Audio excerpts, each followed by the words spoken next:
Hey, I'm Jusko from Proud Money. The question in this video is, what is the minimum income you should have to be approved for a credit card? Now, the most accurate answer here is that there is no minimum income required in order to get approved for a credit card. Every bank is going to have a different standard, and they're going to look at things that are beyond just your income. However, the Credit Card Act of 2009 does tell the credit card companies that they must be looking at your income and these other factors to determine whether you are actually able to pay back that credit card, or at the very least pay back the minimum payment that is required every month. Now, I realize that's not good enough and you are looking for a specific number to put into that credit card application in hopes of being approved, and you might also be thinking about what actually you can use as income in order to beef that number up if possible. Now, on the student credit card side, the barrier to entry is less. The credit card companies know you're a student. They know that that is what you are doing for the vast majority of the year. They don't expect that you are going to be making a lot of money,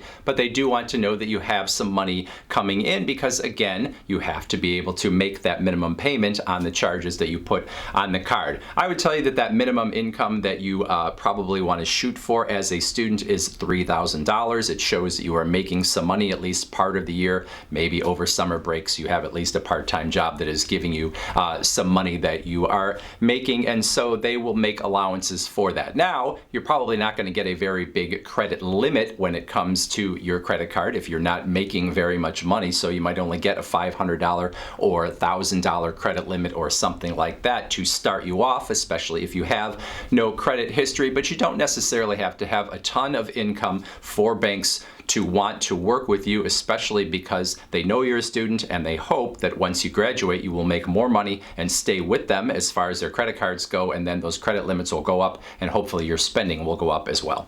Now, if you're not in college, obviously the standard is going to be different. Credit card companies are going to assume that you are working more hours, that you are making more money. So in this case, I would say the absolute minimum that you are going to want to hit is $10,000. It doesn't mean that you couldn't be approved for something with less income, but in most cases, I think they're going to want to see $10,000. And that's an absolute minimum. That is where you're going to end up with that $500 or maybe $1,000 credit limit on your card, because $10,000 these days doesn't really go all that far. Maybe a better standard would be around $30,000, which, if you sort of did the math, would be someone working full-time and making around $15 an hour, which is, an expectation that would be reasonable from a credit card company. If you wanted a little bit of a higher credit limit, that is a standard that they might use. But again, none of these numbers are really set in stone. It is not just the income that matters. And the reason income is not the only thing that matters is because obviously you have things that you have to pay for already. You might have a rent payment, you might have a car payment, you might have some other debt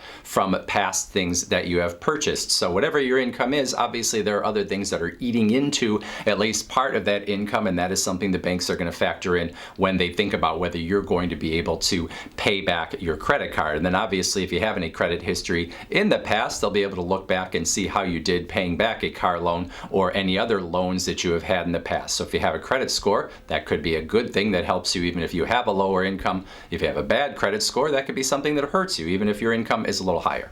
Now, a related question is, what qualifies as income? Most people obviously think of any money they make from a job as income, but other things can qualify as well. And even on a credit card application, you'll often see that mentioned. When you look at the Discover card application, or the pre-approval application that I'm looking at here, it shows you a bunch of other things that could potentially be included. It also says current or reasonably expected salary or wages. So that means if you're just starting a job but you haven't actually made that money, you can talk about the wages that you're going to make or that you expect to make and have that as income. But then you can also have things like interest from checking or savings account, dividends, and a lot of other things as well. And then if you are over 21, you also potentially can use the income of a spouse or partner that is living with you as income that you can claim as something that you have access to as well. And of course, if you're on the other end of things and you are in retirement, any money that you are making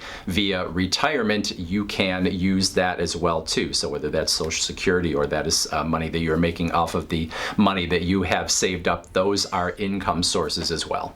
Now, obviously, you don't want to lie on a credit card application, but as you can see from that pre-approval, the credit card companies themselves are telling you, hey, don't forget these other potential sources of income you might have, where for many people, whatever you're making on a daily basis from a job is probably what is top of mind in terms of what your income is. So make sure you think about all those ways that maybe you are making money that are outside of that daily job. Questions, comments, put them in that comment section below. Otherwise, I thank you for watching.